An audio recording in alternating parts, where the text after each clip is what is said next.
all the dignitaries, all the guests, and to proceed this morning with a beautiful way. Thank you so much. Can I have big applauses for Dr. Basin? Good morning, ladies and gentlemen.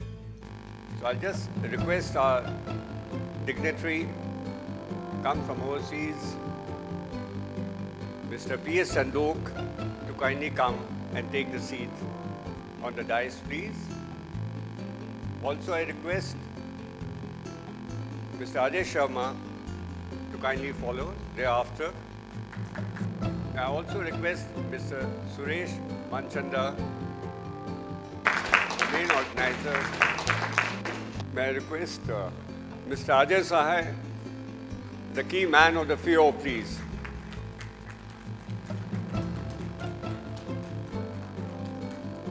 Before we go further, I would like to request all my honorable guests to proceed very positive manner and positivity with lamp lighting. Thank you so much. Can I have big hands for all my guests?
Sir, before I give mic to Mr.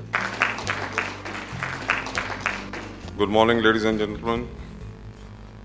It gives me great pleasure to welcome you to the first International Rice Summit, and thereafter we start on the panel on the issues which you would like to ask specifically for Iran. As far as to best of my knowledge, I would like to answer you as a businessman who has been in Iran since 4 generations now.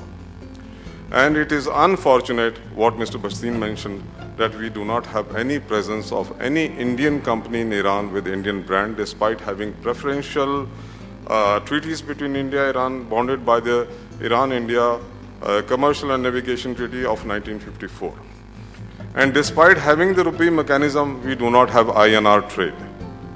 It is very unfortunate that these are critical issues haunting us. We have an INR mechanism. Still, we are being attached with new conditions each and every time, because our ambassadors, our people in overseas have their own way of working. This way of working is not going to bring rewards from Iran. My humble submission to FIO is that let us form a new concept of marketing by the directions of our Honorable Prime Minister, who is expected to go to Iran soon. And before he visits Iran, we have to settle these root issues where we can restore our critical issues and at the same time give the Iranians the highest respect, the highest dignity they deserve as our brothers and neighboring country and the best partners in the Middle East. As you know, the sanctions are getting over for Iran for the monetary system. Therefore, there will be a lot of credit lines coming to Iran. And the biggest danger is the countries which I will be offering credit lines will be also offering rice and everything within it, and that will further affect our trade. Therefore, it is very essential that rather than looking at the past is something which has to give us a learning lesson. We have to follow the new things, which is basically policy, which is the basic thing which inputs our communities can give. Our Indian communities, FIO and all, we need to set up a dedicated committee consisting of all the consensus approach by FICCI, ASSOCHAM, all these people now need to come forward with the slogan of Sabka Saath, Sabka Vikas. Without having all of them on a single platform, we are not going to achieve any consensus for the achievement of the rice industry. And sir, coming forward to the rice issues in Iran, it is no secret that there has been breach of trust. I repeat, breach of trust for the faith the Iranian people had imposed in us for buying rice. Somehow our inspection agencies did not take proper care, plus we lost a lot of the opportunities for not maintaining the quality standards which Iranians are expecting. They have the best quality of rice locally known as domsia. So if there is an attraction and a taste that comes next to domsia is the Indian basmati rice. So in this perspective, I will not take much of your time. I want to assure you, there is no dearth of business in Iran. Your rice export will be maintained back, but we need to set our house in order.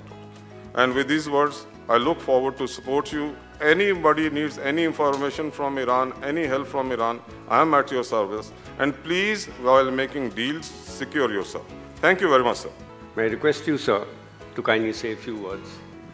Mr. P.S. Chandok, Chairman of the session, Mr. Bhasin, Mr. Chandra, Mr. Ajay Sharma, my colleague and member of FIO Managing Committee, Mr. Ahluwalia. Ladies and gentlemen, it's an honor and privilege for me to be here amidst all of you, and let me thank the organizer for giving me this honor. I'm representing an export organization, therefore I would like to confine my observation to exports only. You all know that exports are passing through tough time due to global slowdown, contraction in global economy leading to overcapacities. Crude metal commodities prices are at record low level, and since India is in a very price sensitive segment of exports, we are one of the worst sufferers. Primarily, the global trade has slowed down.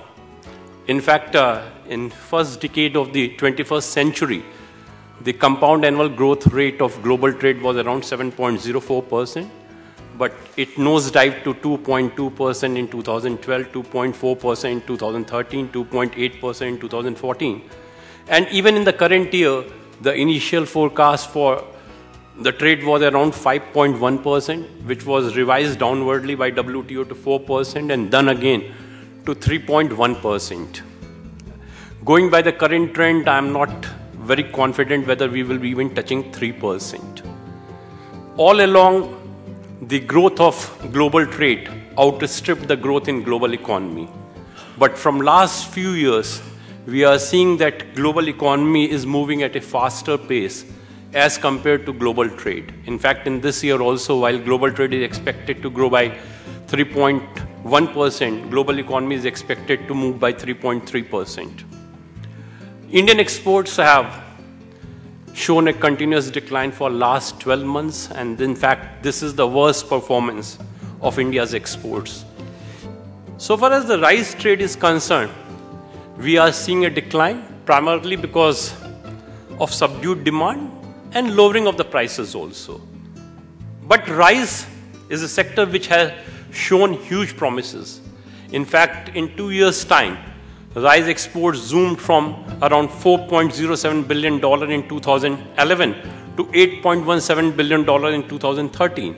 But last year, we have shown a little decline when it touched around $7.9 billion. But then the global trade in rice also declined by around 2% to touch around $24.9 billion. One of the reasons also has been the fall in India's exports to Iran. In 2013 alone, India exported rice worth $2.25 billion, which came to $1.31 billion in 2014, which is itself a decline of around 40%. Iran has also restricted the import of rice. And in the last 2 months of both October and November, we have seen 37% decline in rice exports. In fact, November 2015 figure put it to around 427 million as against 679 million which we exported in November 2014. But I'm sure that India will continue to have its dominant position in rice. In fact, rice is a sector where, in terms of value, we contribute to around 32% of the world trade, and in terms of volume, it is around 25% of the world trade. There are very few commodities where India is having such dominant share, and we need to leverage this. I'm sure that very soon the EU and US sanction on Iran will be lifted, and the self-imposed restriction on rice from India will also be taken care. So with these words, I thank the organizers once again, and I'm sure that this is going to be starting of a new trend for the rice industry. Thank you very much.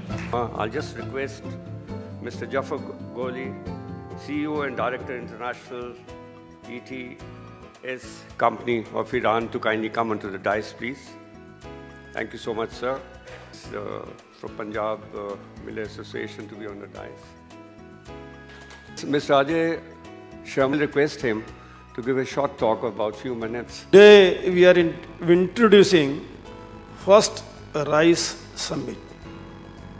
What is the difference between the conferences we had before and now we are going to have this first rice summit? As per my knowledge, when I interacted with Mr. Manchanda and Dr. V.K. Bhasin, the aim of the summit was to have an interaction between the people, those who are having a rice interest, either in terms of development of rice, or for procurement of rice, or for milling of rice, machinery man, plant people, considering international standards, and export of rice. When we say the summit means end-to-end. What is the advantage or to have this summit? This summit indicates that we are a mature industry like others. There may be something with the business people to make more money against the orders. Otherwise, we should not be afraid of it. When the oil price is of $30 against 115, they may be suffering. Equally, we are suffering. But we are exporting about 11 million tons, whatever may be the figures in terms of rupees or dollars or anything. If you look at it from the point of view of what we are here for, what is our objective? Our objective is to secure and grow our business of rice in a market wherein the Middle East commands 75% of the total volume. Today my focus is on Iran because that is where I have been working on. Therefore, for a success story, we need to actually understand as to where we were, where we are, and where we need to go. Now, all this is very simple and should be understood simply because there are so many questions and answers which keep coming. But the fact remains that the simpler you make it and the simpler you understand it, better you solve it. Now, where are we today? Today, if we want to really assess ourselves, we should do it in a manner. Let us go a little further and say, is my objective of finding a strong foothold in Iran possible? Is my objective, what I want is to do at least 1.5 million tons? So let's do it and analyze it in a smart, objective manner. So what I mean by smart is S is specific. Specifically, what is our objective? Our objective is to at least hit that 1.5 million mark again. We did it a year ago. Why can't we do it again? Second, is it measurable? Yes, it is measurable. We want to do 1.5 million tons. Is it achievable? Yes, it's achievable because we have product here. We have 4.8 million tons. We have a spare of about 0.4 million tons every year. We can see there's a spillover. This can easily, comfortably fit into any market. Why not Iran? Is it retainable? Now, this is where the question mark comes. Can we retain this business? Because any objective, unless it is smart, it will never be done. So therefore, the question arises about retainable and about time bound. When we talk about retainability, what are the challenges we have today? The fact is that there is definitely a negative mood in the mind of the Iranian buyer. If the mood of the Iranian buyer is negative, that is where the challenge starts. I never call it a problem, I call it a challenge. Let's solve it. You even as a consumer or even as a buyer would never accept suddenly a price rise of 30%. Why? Whatever the reason may be here, but I am not ready to accept as a buyer. Therefore, we need to address this issue. The next speaker is Mr. Jafar Gholi. Thank you very much, ladies and gentlemen, excellencies, and a special thanks to the hostess and Mr. Manchandra. I say to Mr. Manchandra, please make another summit in the next year in the Iran. You know that some of the subjects you have to pay attention for the growing up time by times in Iran.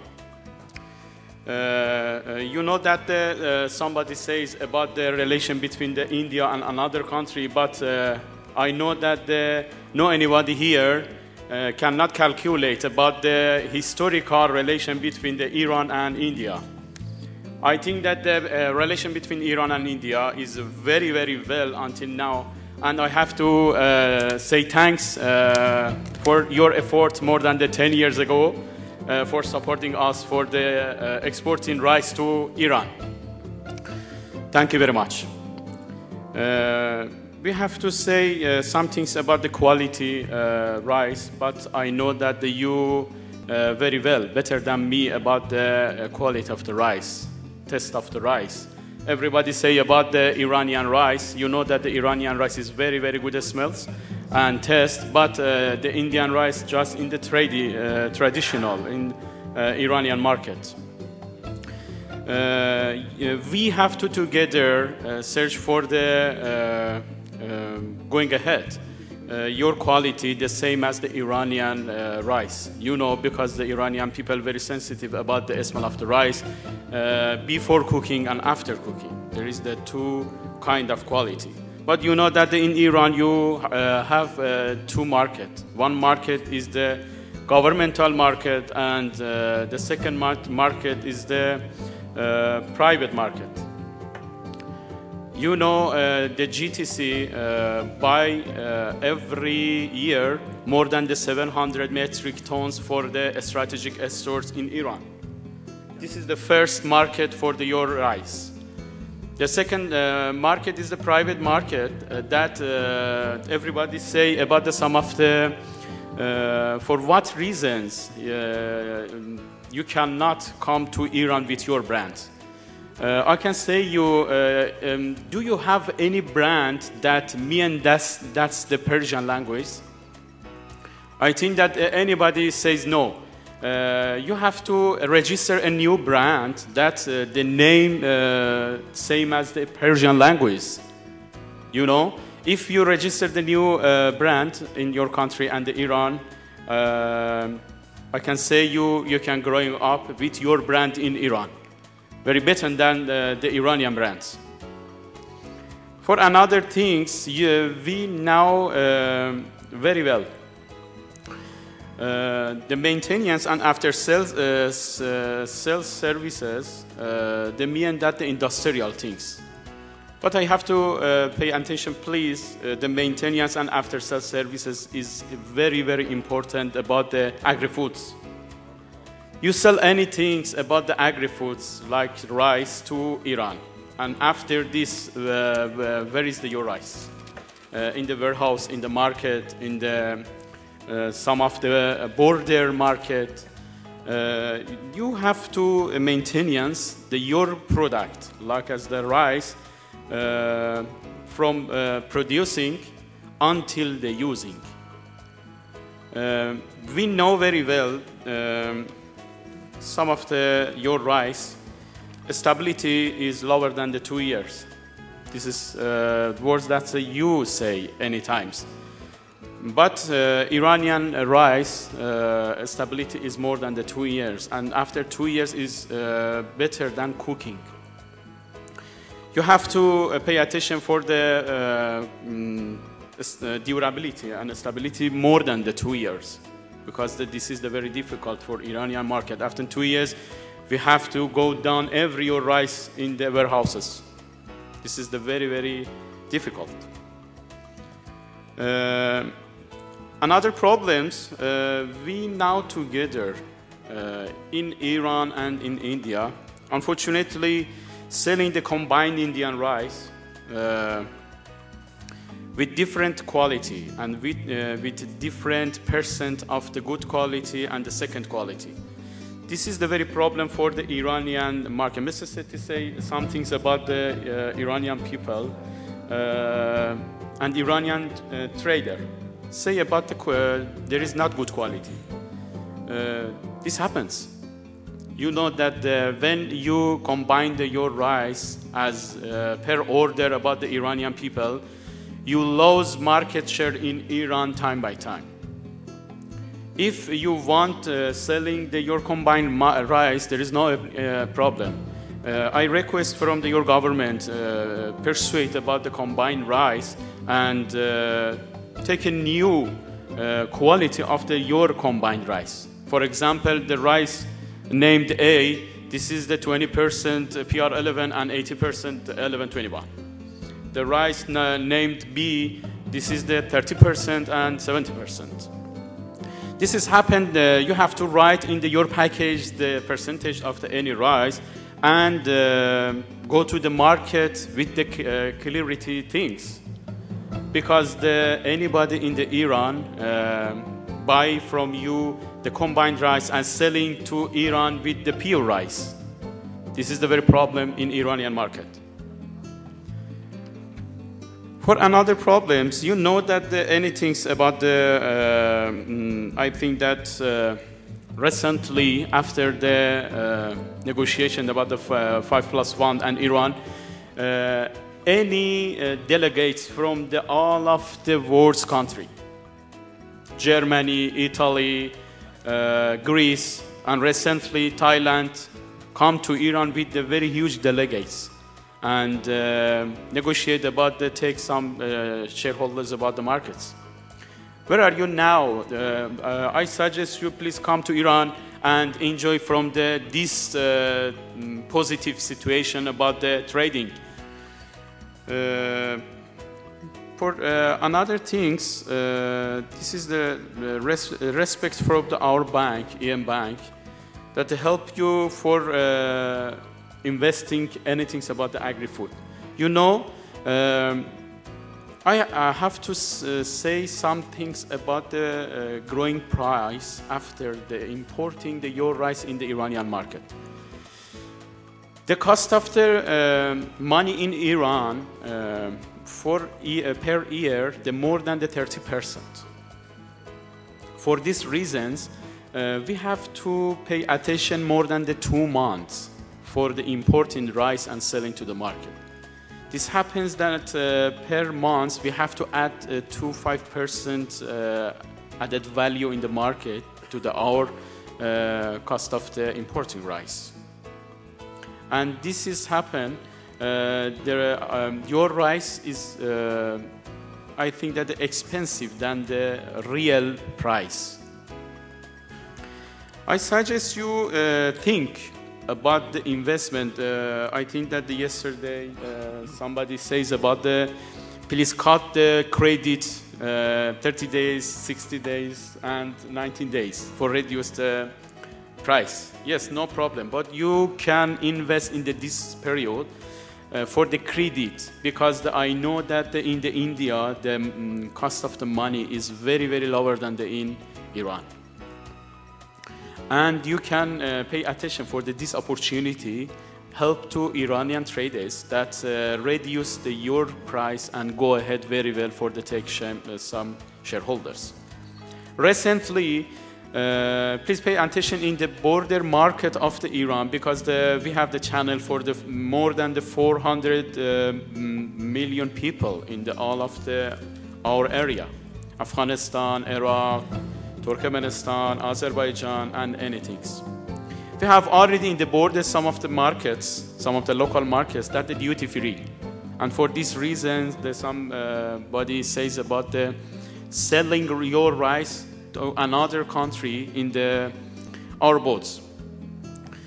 I know that everybody of you or have an office in the Dubai or United Arab Emirates or related agency in the UAE. I suggest you, for wide reasons, there is no any official and legal office from your association in the rice in Iran. You can register your office in some of the free zones in Iran, like as Kish Island, Qeshm Island, Chabahar, and any place you can feel free come to invest, to register your office, and come directly and closely to the Iranian market, research, and go ahead very well, better than now. It is my humble request to the industry that some kind of stabilization has to be brought in as far as price is concerned. Also, a minimum export price for basmati. There are people more educated than me to speak about it, so I will not go into that. Basmati production based on demand and supply, I am also in the favor that we must assess what is our demand, how much we should produce, and how we can bring in that restriction is also a challenge. Discourage basmati cultivation outside geographical indication area. Gupta ji is here, he knows what is the progress, how much battle has gone into to get the geographical indication. We must discourage this production outside GI area, and if industry is involved in it, industry should also be honest from within to take an oath and pledge that we will not do this. It does not prevent cultivation of basmati rice outside, but it only prevents to trade it, to label it as basmati and to get it into export market. Let it be there available for the local consumption, doesn't matter. So this is something that has to be seen very honestly. And a Basmati Trading Corporation on pattern of Mineral Trading Corporation is something that can really bring in stability, community silos for farmers to avoid distressed sell, pesticide and heavy metal residues. These are the issues that need to be addressed, and we are working on that through incorporating genetic resistance, abolishing documents against acceptance policy, restoration of interest subvention scheme, which was referred by one of my colleagues earlier, and trading by variety. This is one pain that I would like to express before you. When dasari goes into the market to the consumer, it goes as dasari. Langda goes as langda. Chausa goes as changda, chausa. Mallika goes as mallika. Amrapali goes as amrapali. When farmers purchases seed, he purchases 1121. He sells in the market as 1121. Millers purchase it at 1121, mills it, and after that it becomes not naming Dawat, India Gate, Maharani, Maharaja, and so on, but nobody knows what is 1121, what is Pusa Basmati 1, and what is other varieties. So I think some recognition has to be brought in to the commodity, to the product which has been developed with so much of research, and also the industry should come in a big way to support research. This is extremely important. You see, you go to Australia, Barley Grower Association, Oat Grower Association. In Canada, the entire research is funded by private industry, by the farmers who are cultivating, and therefore this is also a new beginning that is required to be done. I am very, very thankful to the organizers for giving me this opportunity to put forth my viewpoint. Please do not take it anything in person against anybody. This is my feeling and what we are doing in research and how we can help industry. That's what we are trying to do. Thank you all very much. So this is the story of Pusa Basmati, sir. May I request you now, Dr. V.P. Singh. See, if you really want to give best to the world, we say rice, one sign of exclamation. We say rice, two sign of exclamations. then we say rice, rice, basmati. There is no better rice than basmati. Let me tell you, the rice, Africa is not a very old. There used to be grow rice, but not on the commercial scale the way it's being seen today. In Africa, the rice production by 2020 is expected to be 20 million tons, and consumption is 36 million tons. So there is going to be a supply gap of 16 million tons. So you can see it's a ready market. Another 3-4 years of 16, it can grow. Even if the things improve, they might be buying even 20 million tons of rice. And the world rice trade is about 35 million tons. And Africa itself will be taking almost or more than half of the quantity. If the basmati phenomena, if you can understand, winter is the period which gives aroma to the basmati. Anything which basmati has not witnessed growth a particular time, in winter, it will lose aroma. So scientists has to work out something to dealing with the time period. It should be developed some other way. That is another challenge. We need more aroma, more elongation. Rising temperature resistance. You will be heard about Paris conference and all. The 2-degree temperature is going to be increased in 2030 or something.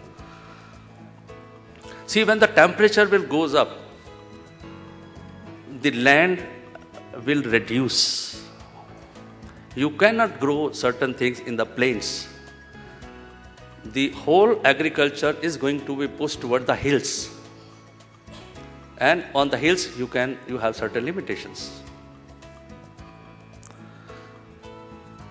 One important point I would like to mention, I was talking to Dr. Gopal, who was here with Mr. Singh.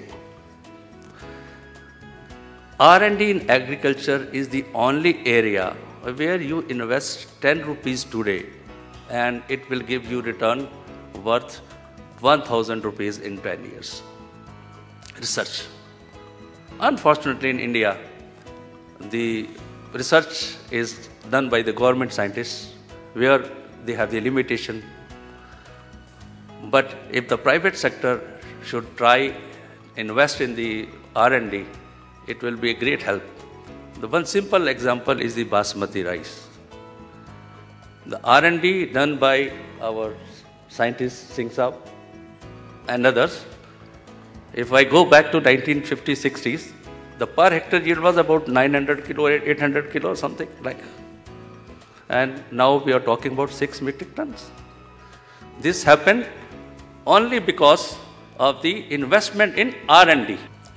One problem is that we have 23 varieties of basmati rice released so far. Out of them, commercially in the market, 5 years back also, 10 years back also, and today also, there are, I think, 3 to 5 varieties generally, which have some volume, not more than 5. Today it can be, same HPC 19 or CSR 30, whatever you call it, and then second contradiction I want to say, even today a lot has been said about 1509, but trade is still happily using 1509 mixing with 1121 because it's cheaper, and that is in some market it is boomerang, that is it has harmed us. So 2 brackets I am giving, confusion, CSR 30, HBC 19, and this side 1121, 1509. So if you do variety wise, then you will have to call it 1509 or 1121 or HBC 19 or CSR 30. So you will have a phase where a variety is not established. You will have to work for it, create a separate market for 1509, wait for some time when it is improved. And I'll request Mr. Arun Gupta and Mr. Ashish to join hands and take this prize.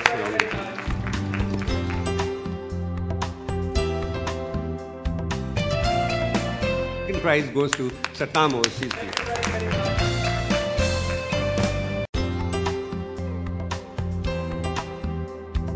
Third prize goes to none other than Lama Rice.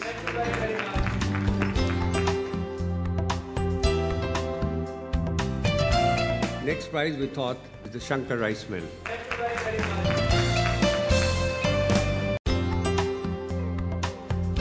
And the last prize goes to AP Refinery, Mr. Ishan.